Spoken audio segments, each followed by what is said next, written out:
ফিরে এলাম বন্ধুরা নতুন একটি কমেডি ভিডিও নিয়ে। যদি গল্পটি আপনাদের ভালো লাগে তাহলে প্লিজ লাইক কমেন্ট শেয়ার করতে ভুলবেন না। তো চলুন বন্ধুরা গল্পটি শুরু করা যাক।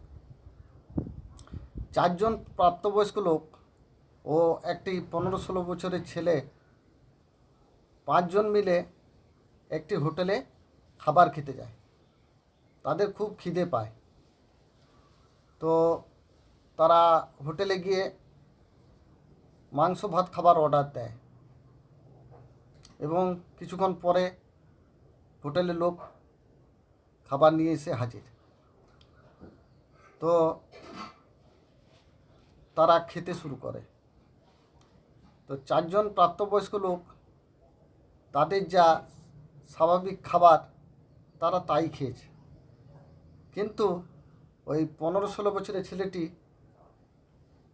তাদের তুলনায় অনেক বেশি খেয়ে ফেলেছে।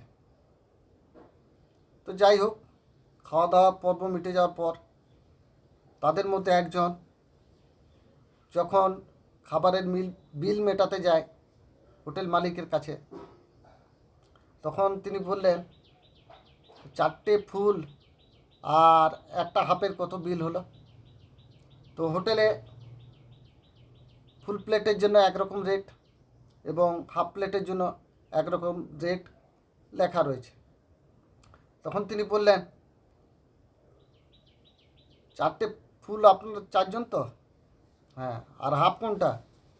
ওই যে ছেলেটি বলছে, দয়া করবেন দাদা, বরং আপনাদেরটা হাফ করে দিচ্ছি, কিন্তু ওই ছেলেটির হাফ করতে বলবেন না, কারণ ওই ছেলেটি যা খাবার খেয়েছে তা আপনারাও খেতে পারেননি, ক্ষমা করবেন।